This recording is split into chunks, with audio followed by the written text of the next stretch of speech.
Whenever I say that we produce 80% of our food on a half of an acre, people always want to know what the other 20% looks like. And I think it's worth talking about because the things that we still buy are not all of the things that we depend on. A few are important staples, and a few help us cook from scratch. Others support what we grow and preserve. And then there's those things that we could do without if we had to. So today I'm going to show you that other 20% of what we buy and why we buy it. The first thing that I want to talk about is wheat and flour. This is one of those important staples that we still bring into our home. We use the flour for our sourdough bread, homemade pasta, biscuits, pancakes, and for baking. On our half of an acre, it doesn't make any sense to raise our own wheat. That space is better used for growing our vegetables, our fruit, herbs, and raising our animals. So instead, we buy wheat berries and flour. We also don't buy any mixes like pancake mixes or cake mixes. Also, no packaged pasta. Flour lets us make those things from scratch. I also like storing wheat berries because it keeps a lot longer than flour does, and we can grind it whenever we need it. Flour is one of those staples that gives you lots of options. With a little flour, I can make bread, biscuits, pasta, dumplings, just something to go with what I already have raised or grown. But I don't want flour to be what carries our food. I want it to support what we already have, but not replace it. So here's the question. Could we live without it? Yes, we could live without it, but it gives us diversity, and it stretches and decreases boredom with what we already have. And the next one is salt. And when I think about salt, this is one of those things that I think is probably the most important thing that we buy. And would I be able to live without this? I don't think so. Because think about this, without salt, fermenting would be hard. Preserving certain foods would be harder. Cheese making would be hard. Putting food away for later would become very limited. Salt is invaluable in the kitchen.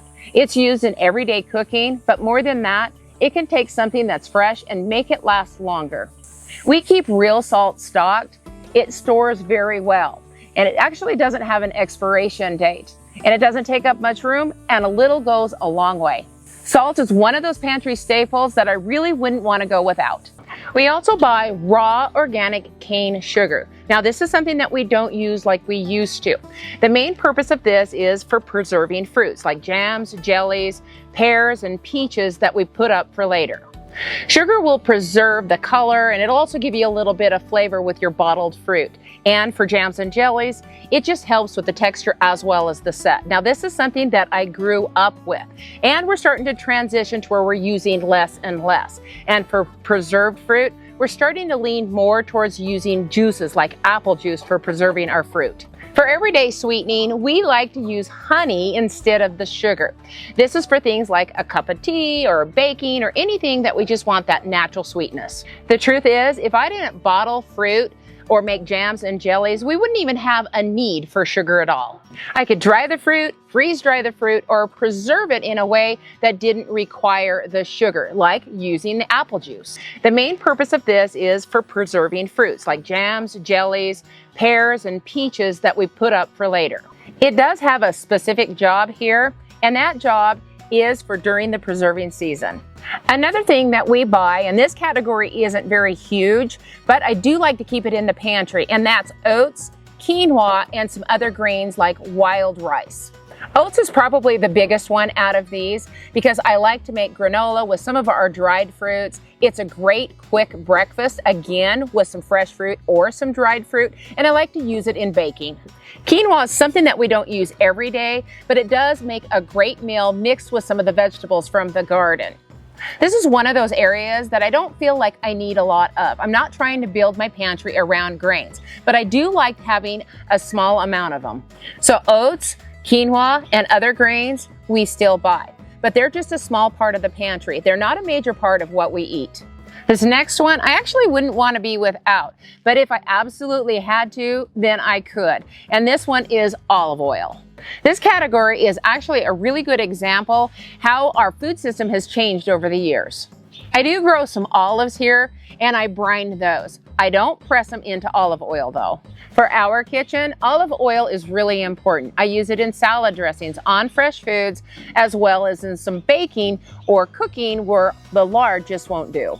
Lard is wonderful in cooking, but I'm certainly not going to use it in salad dressings. This whole category of oils looks completely different than it used to before we actually got pigs and was raising them, keeping the fat, rendering it down into lard. And now we use that lard in place of many of those oils. Lard has taken place of all the other oils that we used to buy.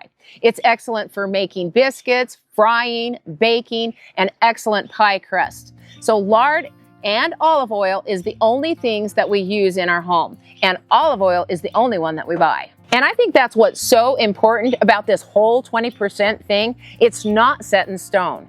Over the years, we keep finding ways to change how we cook, how we eat, and what we actually depend on. So yes, we still buy olive oil, and it's important to me, but we no longer buy those other oils. That's where lard filled its place in our kitchen. We do grow several citrus trees, but not enough for what we actually like to eat fresh. So we do buy it when it's in season. We do love to eat it fresh and have fresh squeezed juice, but we also use what's on the outside. We don't waste any part of it. The peels get used in cleaners. We'll also grate them, dry them, and store them for later. And these get used in seasonings, also used in tea. Even the seeds and the membrane can be used. They naturally have pectin, so it's excellent for making marmalades. And you don't have to buy any store-bought pectin. So citrus is one of those things that we buy. We use it fresh, we preserve with it, and we use every bit of it. This one's kind of a mixed category for me because we do grow a lot of herbs. They're excellent for cooking, drying, and using into teas. They just add a lot of flavor to your foods. But there's spices that I buy because they just don't grow here, or they're just not practical to grow. Things like pepper, cinnamon, nutmeg. These things add a lot of flavor, and I like to keep them in my pantry. When you cook from scratch, flavor matters, and that's where herbs and spices can take those simple dishes and transform them into something completely different that's completely tasty. So I grow the herbs that I can and then buy the spices that just make sense for us. Okay, so the next category that we buy is something that helps us produce something that we already have and gives us a bigger variety. And that's rennet and cheese cultures. Since we milk goats, we make a lot of our own dairy products. But when you're making cheese, yogurt, and other cultured dairy, there are still a few things that I like to keep on hand. Cultures and rennet are small, but they're valuable because they help us take the milk that we already have and turn it into more food. To me, this is very different than buying dairy from the store. We are not buying the milk, the cheese, or the yogurt as main food. We are buying little things that help us use our milk better. Now, you can make some of the cheeses with vinegar or lemon juice, but most of what we make requires culture and rennet. So for us, these little things are an important part of the homestead pantry. Sometimes the things that you buy are not the meal itself. They are the small ingredients that help you preserve, stretch, or transform what you already produce.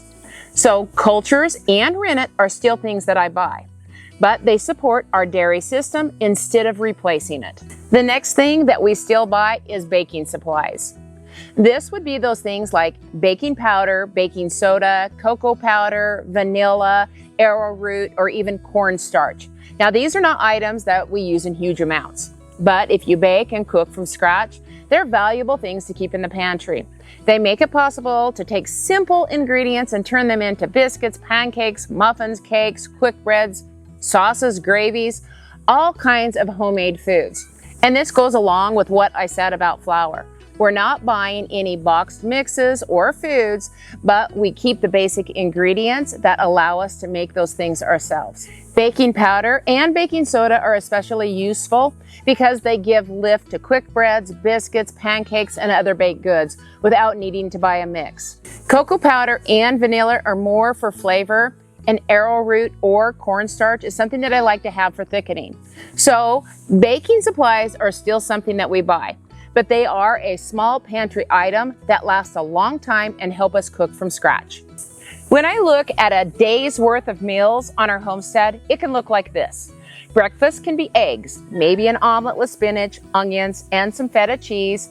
with a side of bacon or sausage. That's all produced here. For lunch, it could be a salad with lettuce, cucumbers, tomatoes, and a drizzle of olive oil and some lemon juice. Dinner might be roast chicken, potatoes, and a caprese salad. For that day's worth of meals, the only thing that came from somewhere other than our homestead is olive oil, a little salt and pepper, and possibly a lemon if I didn't have one on one of my trees.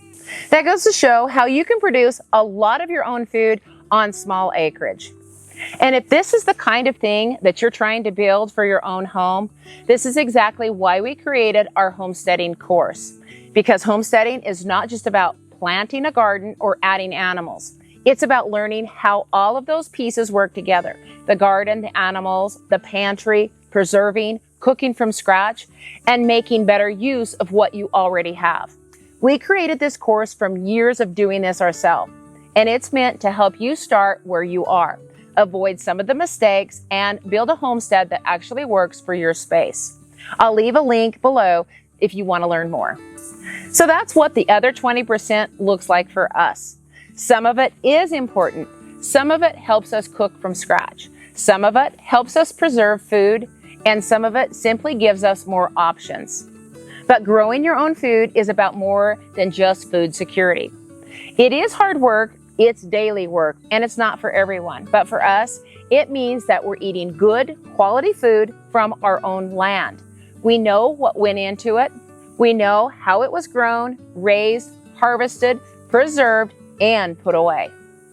And the part that I want people to understand, that it doesn't have to take acres and acres to start building that kind of food system.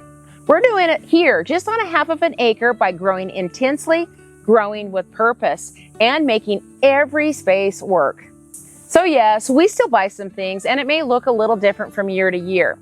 But most of what feeds us comes from our little homestead, and that's what makes all of the work worth it. Have a great day, a better tomorrow, and may God bless you.